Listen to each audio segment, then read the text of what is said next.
નમસ્કાર, આપની સાથે હું છું વિધાતા। હાલમાં સાંભળી અમિત શાહની જેઓ સંબોધન કરી રહ્યા છે। हमारी सेना के तीनों विभाग, थल सेना, जल सेना, वायु सेना, 1 रैंक 1 पेंशन की मांग करती थी। कोई इसको पूरा नहीं करता था। नरेंद्र मोदी सरकार ने एक झटके में 1 रैंक 1 पेंशन की मांग को पूरा कर दिया। और इसमें रुपये पैसे का सवाल नहीं, इसमें जो देश की चिंता करता है उसकी चिंता देश की सरकार करे, इस प्रकार के संवेदना वाले भाव का सवाल है।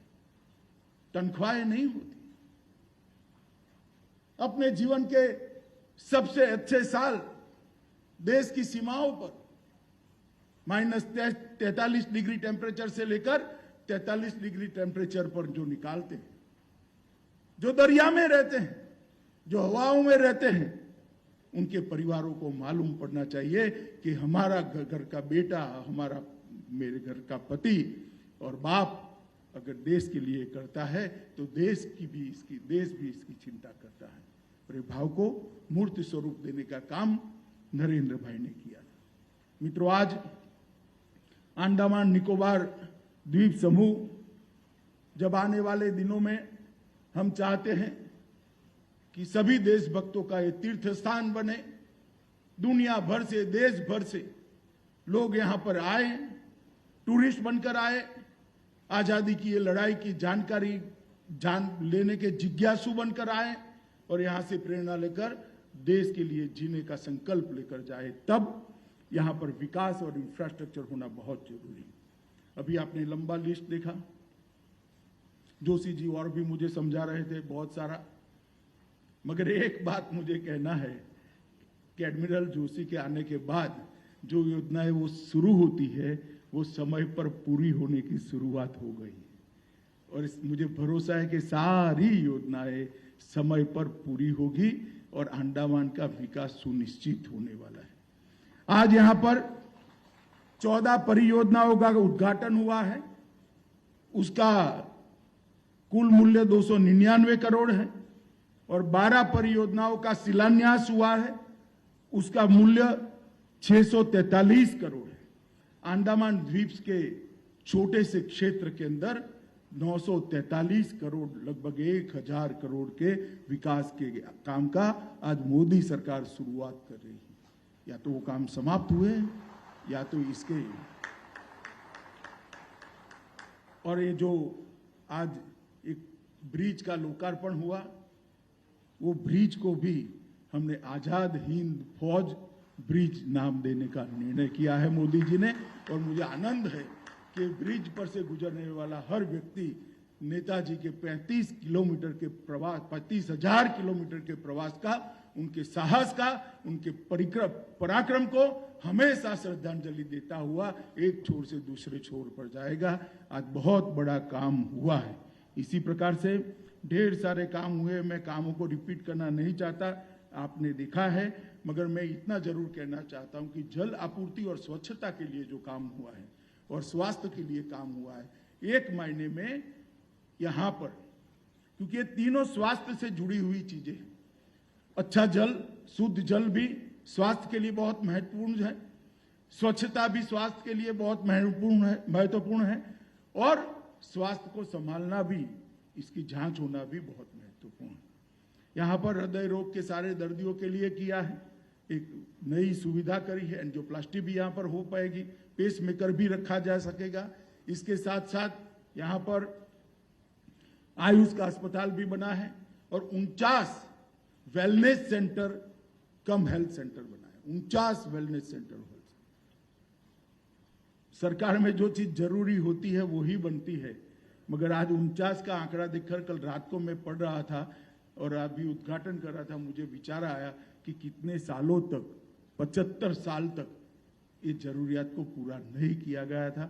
मुझे बहुत आनंद है कि आज नरेंद्र मोदी सरकार इसकी चिंता कर इसको पूरा करने जा रही है। इसी तरह से घन और प्रवाही कचरे के निकाल के लिए भी ढेर सारी व्यवस्था की है। यहाँ पर कई प्रकार के प्रशासन में दक्षता लाने के लिए, इसके मॉनिटरिंग के लिए विद्युत के क्षेत्र में और प्रशासन इन जनरल सामान्य प्रशासन के अंदर भी अच्छे मॉनिटरिंग सेंटर बनाने का काम भी हुआ है और ढेर सारी परियोजनाएं मिली हैं। मैं अभी बताना नहीं चाहता, मगर मैं फिर आऊँगा तब जरूर बताऊँगा।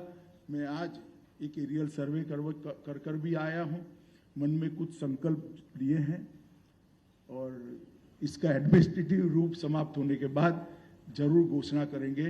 मगर मैं एक ही बात अंडमान निकोबार के द्वीप समूह में कहकर जाता हूं कि ये आज़ादी के दीवानों का महातीर्थ है और अब युवा पीढ़ी के लिए ये तीर्थ स्थान बन जाए, इस प्रकार की सभी सुविधाएं, उत्कृष्ट सुविधाएं।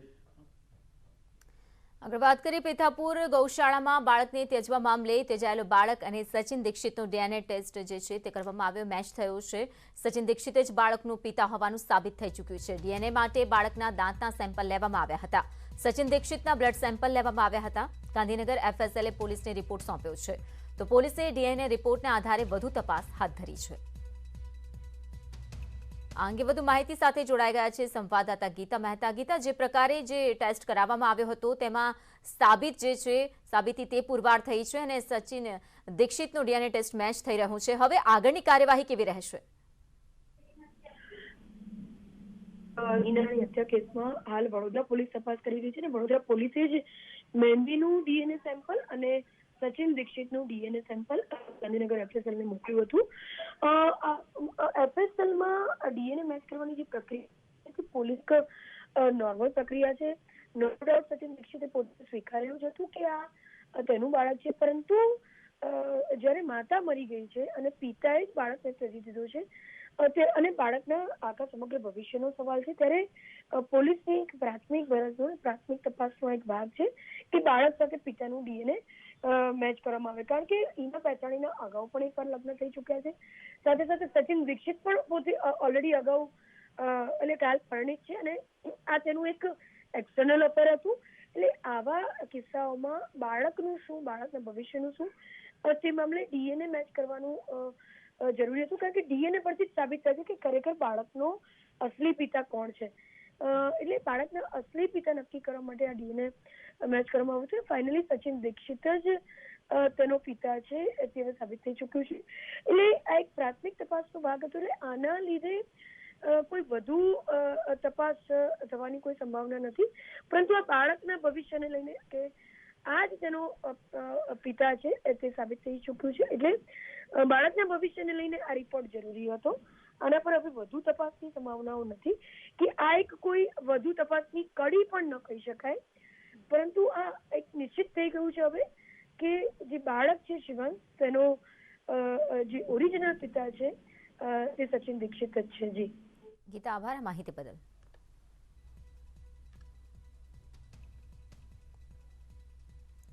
સુરત પાલિકાના સત્તાધીશો સામે કાનાણીએ સવાલો ઉભા કર્યા છે। પૂર્વ મંત્રી કુમાર કાનાણીના સત્તાધીશો સામે સવાલો, વેસ્ટર્ન ગાર્ડન રીડેવલપ થાય, મારા વિસ્તારનું કામ કેમ નહીં? મારા વિસ્તારની ચોપાટીનું પણ રીડેવલપમેન્ટ કરો। મનપાના ભાજપના શાસકોની કામગીરી સામે તેમણે સવાલો ઉઠાવ્યા છે। એકાએક રીડેવલપમેન્ટની જરૂરિયાત કેમ, તેને લઈને પણ કહેવામાં આવ્યું છે। તો વેસ્ટર્ન ગાર્ડન રીડેવલપ થાય અને મારા વિસ્તારનું કામ કેમ નથી થઈ રહ્યું તેના ઉપર પણ તેમણે સવાલ ઉભો કર્યો છે। મનપાના ભાજપના શાસકોની કામગીરી સામે સવાલ ઉઠાવાયા છે। વધુ માહિતી આપશે સંવાદદાતા કીર્તેશ। કીર્તેશ, જે કાનાણી તરફથી સવાલો ઉભા કરવામાં આવ્યા છે તે અંગેની વધુ વિગતો આપશો। બિલકુલ, જે પ્રકારે સુરતના વરાછાના ધારાસભ્ય અને ભૂતપૂર્વ આરોગ્ય મંત્રી તરીકે કામ કરતા કુમાર કાનાણીએ સુરત મહાનગરપાલિકાને એક પત્ર લખીને ખાસ કરીને ભેસ્તાન વિસ્તારમાં લેક ગાર્ડનના રીડેવલપમેન્ટને લઈને 3 કરોડના ખર્ચા ઉપર સવાલો ઉભા થયા છે। કારણ કે 11 વર્ષ પહેલા બનેલા આ ગાર્ડનમાં સમયાંતરે ખર્ચો કરવામાં આવતો હતો, પણ પાછળથી જે પ્રકારે 3 કરોડ રૂપિયાનો ખર્ચો કરવામાં આવે છે તેને લઈને કહી શકાય કે ભ્રષ્ટાચારની વાત ઉજાગર કરતો આ પત્ર લખવામાં આવ્યો છે। પોતાના વિસ્તારમાં આવેલું ગાર્ડન છે તેને રીડેવલપમેન્ટ કરવા માટે તંત્રને કહેવા છતાં પણ કરવામાં નથી આવ્યું, ત્યારે આ પત્ર લખીને ખુદ ભાજપના જ ધારાસભ્ય, ભાજપના જ સત્તાધીશો ઉપર આંગળી ઉઠાવી છે। જી કીર્તેશ, આભાર માહિતી બદલ। તો સુરત પાલિકાના સત્તાધીશો સામે જ કાનાણીએ સવાલો ઉઠાવ્યા છે।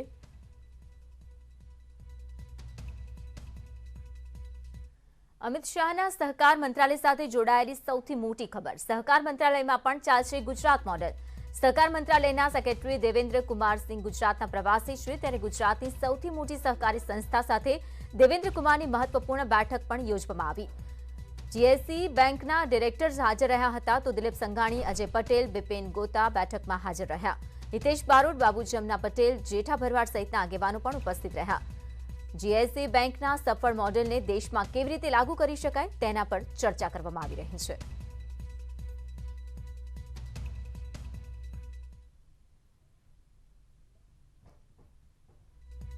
તો દિલીપ સંઘાણીનું મોટું નિવેદન. સહકારી બેંકો તરફે આરબીઆઈનું વલણ ભેદભાવ ભર્યું છે.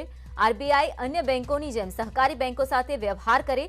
સહકારી બેંકોથી ગામડાઓ જે ગતિ મળે છે તેને લઈને પણ તેમણે કહ્યું છે આરબીઆઈના અવરોધથી ગતિ ધીમી પડે છે. સહકારી બેંકો તરફે આરબીઆઈનું વલણ ભેદભાવવાળું છે અને એના મુદ્દાઓ સાથે ચર્ચા થઈ છે.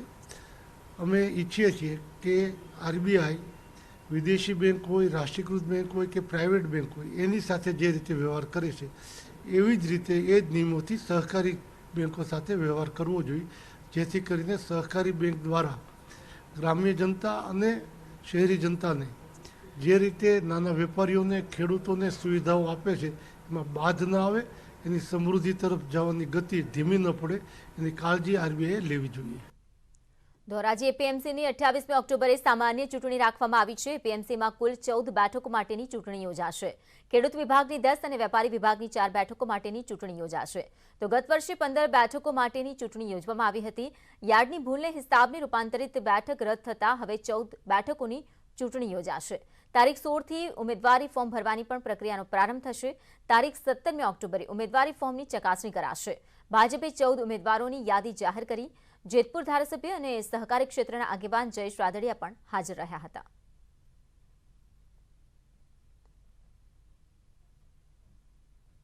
રાજકોટના ઉપલેટાના ભાયાવદરમાં ધારાસભ્ય લલિત વસોયા, તાલુકા પંચાયતના પૂર્વ પ્રમુખ અને નગરપાલિકાના પ્રમુખ સામે વિરોધ કરવામાં આવી રહ્યો છે.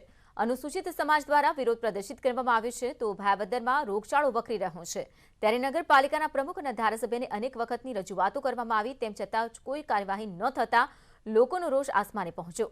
ગટરના પ્રશ્નો તે ઉપરાંત સ્મશાનમાં કાટમાળ પણ 2 વર્ષથી પડ્યો છે. સ્થાનિકોનો આક્ષેપ છે કે ચૂંટણી બાદ ધારાસભ્ય કે પ્રમુખો કોઈને પ્રજાની ચિંતા નથી. તો વિરોધ થતા ધારાસભ્ય સહિત આગેવાનો વિસ્તાર છોડીને ભાગ્યા હતા.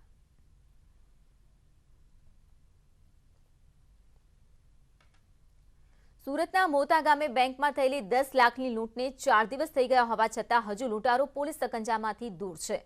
જુદી જુદી 4થી વધુ જગ્યાઓ પર લૂંટારો સીસીટીવીમાં કેદ થયા હોવા છતાં પોલીસ આરોપીઓ સુધી નથી પહોંચી શકી. લૂંટારોને ઝડપી પાડવા માટે એલસીબીએ વિડીયો જાહેર કરી જનતાની પણ મદદ માંગી છે. સુરત પોલીસે અપીલ કરી છે કે દ્રશ્યમાં દેખાઈ રહેલા લૂંટારો અથવા બાઇક જો કોઈ શહેરીજનના ધ્યાનમાં આવે તો તરત જ લોકલ પોલીસ સ્ટેશનનો સંપર્ક કરવો.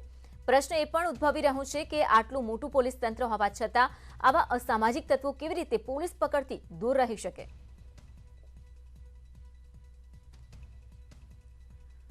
તો 10 લાખની બેંક લૂંટના લૂંટારો હજી પણ ફરાર છે. પોલીસના હાથ નથી લાગ્યા.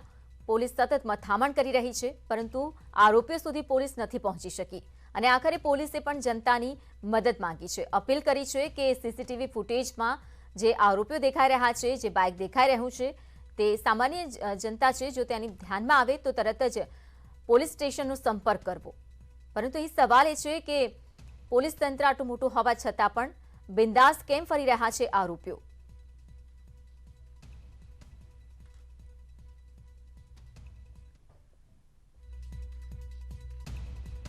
તો 4 દિવસ છતાં પણ પોલીસ કેમ ખાલી હાથ છે? આ સવાલ ઉભો થઈ રહ્યો છે પોલીસની કામગીરી પર, કારણ કે આરોપીઓ પોલીસ પકડથી દૂર છે. સીસીટીવીમાં કેદ છે લૂંટારો, પણ પોલીસના હવાત્યા. પોલીસ તંત્રની બેદરકારી કે લૂંટારોની સફળતાને ગણી શકાય. સ્પષ્ટ દેખાઈ રહ્યા છે સીસીટીવી ફૂટેજમાં અને 4 દિવસ વીતી ચૂક્યા છે, પરંતુ આરોપીઓ હાથ નથી લાગ્યા. સીસીટીવી ફૂટેજમાં 4 આરોપીઓ દેખાયા છે, સાથે સાથે બાઇક પણ દેખાઈ રહ્યું છે, છતાં પણ પોલીસની પકડમાં નથી આવી શક્યા આ આરોપીઓ. પોરબંદરના ઓરિયન્ટ એબ્રેસ્પેસ લિમિટેડ કંપની બંધ થવાને કારણે કર્મચારીઓ મોટી સંખ્યામાં એકઠા થયા છે. એક તરફ નવરાત્રીના પર્વમાં વેપાર ઉદ્યોગ શરૂ કરવામાં આવે છે, તો બીજી બાજુ કંપની બંધ થતાં કર્મચારીઓની હાલત કફોડી બની. ઓરિયન્ટ એબ્રેસ્પેસ લિમિટેડ કંપનીની બહાર કર્મચારીઓએ વિરોધ નોંધાવ્યો. કર્મચારીઓએ કંપનીની બહાર રામધૂન બોલાવીને વિરોધ પ્રદર્શન કર્યું.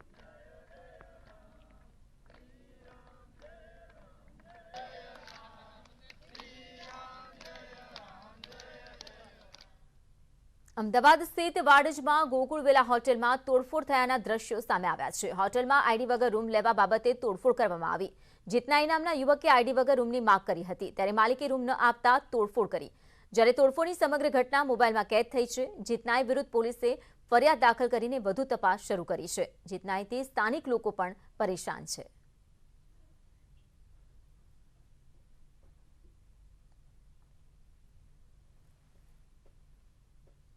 મહત્વના સમાચારો સાથે પાછા ફરીશું એક બ્રેક બાદ.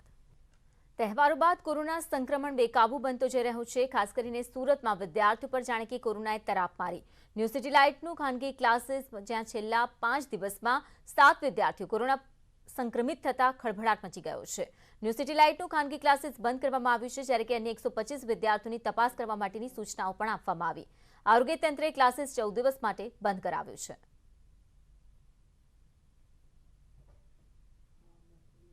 તો 18થી ઉપરની વયના લગભગ તમામ વ્યક્તિઓને પ્રથમ ડોઝ સુરત મહાનગરપાલિકાના દ્વારા વેક્સિનેશનની કામગીરી પૂર્ણ કરવામાં આવી છે. સાથે સાથે ફૂલ્લી વેક્સિનેટ એટલે કે બીજો ડોઝ કહીએ તે પણ લગભગ 55% જેટલી કામગીરી પૂર્ણ કરવામાં આવી છે. અને 18 વર્ષથી નીચેના વય જૂથોમાં સ્વાભાવિક રીતે આ એક ભયસ્થાન હતું અને તે મુજબ કેટલાક વિદ્યાર્થીઓ હાલમાં પોઝિટિવ આવી રહ્યા છે. તેમાં કેટલીક બાબતો જોઈએ તો ક્યાંક એક તો પ્રથમ મુદ્દો 18 વર્ષની નીચે હાલમાં વેક્સિન ઉપલબ્ધ નથી. સાથે સાથે 18 વર્ષથી નીચેના બાળકોમાં ખાસ કરીને કોવિડ એપ્રોપ્રિએટ બિહેવિયર સંદર્ભે એટલી સતર્કતા દાખવવામાં ન આવતી હોય તે પણ જણાઈ રહ્યું છે. વેક્સિનના વારથી કોરોના કાબૂમાં લાવવામાં સફળતા મળી છે, પણ થોડી ઘણી બેદરકારી આ વિજય પર પણ પાણી ફેરવી શકે છે. નવરાત્રી અને તહેવારોમાં આપેલી છૂટછાટ હવે મોંઘી પડી શકે છે. નવરાત્રીના 4 દિવસ દરમિયાન 20થી વધુ કેસ નોંધાયા, જેના કારણે તંત્રની ચિંતામાં વધારો થયો. જો કે રાજ્યમાં 4 દિવસ પછી 20થી ઓછા કેસ કોરોનાના નોંધાયા છે. વડોદરામાં સૌથી વધુ 4 કેસ નોંધાયા, સાથે 14 નવા કેસ નોંધાયા, જ્યારે કે 17 દર્દી ડિસ્ચાર્જ કરાયા છે. કેસ વધવા પાછળ અનેક કારણો જવાબદાર છે, જેમ કે નેતાઓએ કરેલી ભીડ, વિવિધ કાર્યક્રમોને લઈને રાજકીય નેતાઓ જ્યાં ભારે ભીડ એકઠી કરી રહ્યા છે અને નિયમોનો દાટ પાડી દીધો. માસ્ક અને સોશિયલ ડિસ્ટન્સ જેવા શબ્દો તો જાણે કે લોકો ભૂલી જ ગયા. નિયમો સાથે નવરાત્રીની વાતો માત્ર કાગળ પર જ દેખાઈ. લોકોના ટોળાઓ જામ્યા, જેના કારણે પણ કોરોનાના કેસમાં વધારો થતો જોવા મળ્યો. તહેવારોમાં બજારોમાં ભીડ જોવા મળી, જેના કારણે સંક્રમણ વધ્યું. આ સાથે જ ગુજરાતની વિવિધ શાળાઓમાં પણ નિયમો ન પડાતા હોવાનું સામે આવ્યું અને શાળાઓમાં પણ વિદ્યાર્થીઓ સંક્રમિત થતા હોવાની વાત સામે આવી છે. આ તમામ ઘટનાક્રમ વચ્ચે વકરતા કોરોનાએ તંત્રની ચિંતામાં વધારો કર્યો છે.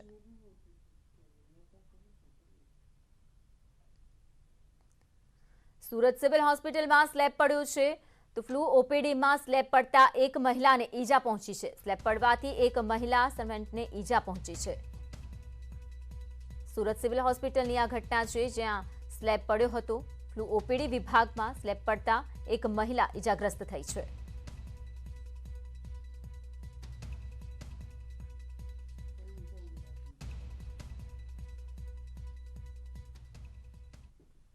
ચોમાસાની સિઝનમાં 4 માસના વેકેશન બાદ આજથી ગીર અભયારણ્ય અને ગિરનાર સફારી પાર્ક પ્રવાસીઓ માટે ખુલ્લું મૂકવામાં આવશે. તો પ્રવાસીઓ ઓનલાઈન વેબસાઇટ પર પરમિટ બુક કરાવી આજથી જ ગીર અને ગિરનાર અભયારણ્યમાં સિંહ દર્શન કરી શકશે. ચોમાસાની સિઝન અને સિંહ સહિતના પ્રાણીઓના સંવનનકાળના લીધે પ્રાણીઓને ખલેલ ન પહોંચે, તેમજ ચોમાસામાં જંગલના રસ્તા જઈ શકાય તેવા નહોતા. આથી સાસણ ગીર અભયારણ્ય જે 15 દિવસ જ્યાં 15 જૂનથી પ્રવાસીઓ માટે બંધ કરવામાં આવ્યું અને ચોમાસું પૂર્ણ થતાં ગીર અભયારણ્ય અને ગિરનાર જંગલમાં નેચર સફારી પાર્ક તેના નિયત રૂટ આજથી જ પ્રવાસીઓ માટે ખુલ્લા મૂકી દેવાયા છે. ગીર અભયારણ્ય, સાસણ ગીર અને નેચર સફારી પાર્ક માટે ઓનલાઈન પરમિટ બુકિંગ વેબસાઇટ પરથી જ બુક કરાવી શકાશે. સિંહ દર્શન કરવા જતા પ્રવાસીઓએ સરકાર દ્વારા કોરોના અંગેની ગાઈડલાઈન મુજબ માસ્ક, સોશિયલ ડિસ્ટન્સ સહિતની બાબતોનું પાલન કરવાનું રહેશે. તો બીજી તરફ પ્રવાસીઓ ગીર અભયારણ્યની મુલાકાત લેવા માટે ઉત્સુક છે.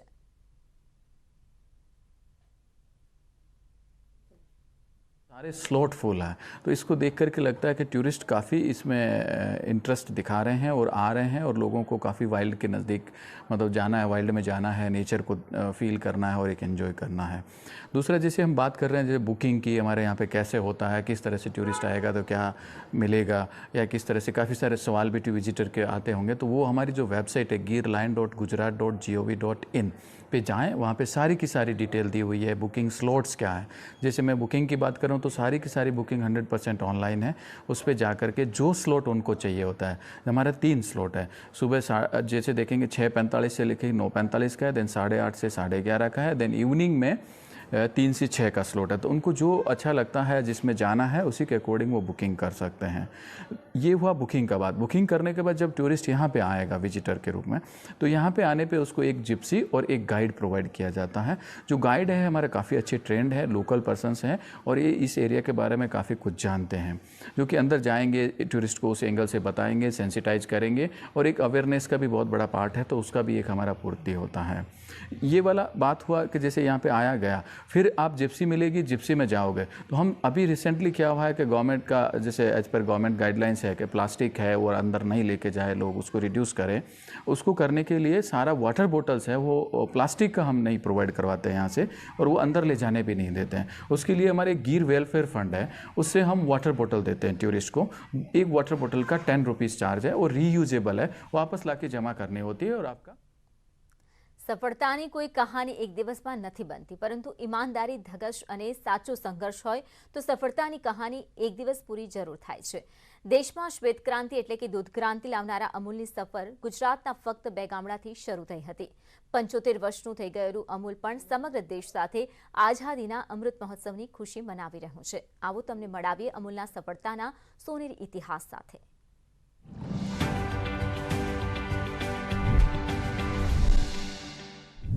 खेड़ा मिल्क यूनियन ने साबित कर दिया कि लगन, समर्पण और ईमानदारी से पूरे समाज की भलाई के इरादे से कोई काम यदि सबकी भागीदारी से किया जाता है तो कामयाबी जरूर मिलती है। 1952 में खेड़ा मिल्क यूनियन ने अपनी खुद की डेयरी शुरू करने का फैसला किया। साथ ही भारत सरकार ने पोल्सन डेयरी से अपना कॉन्ट्रैक्ट खत्म कर दिया। ऐसे में मिल्क यूनियन के सपनों में नया रंग भरने की उम्मीदें और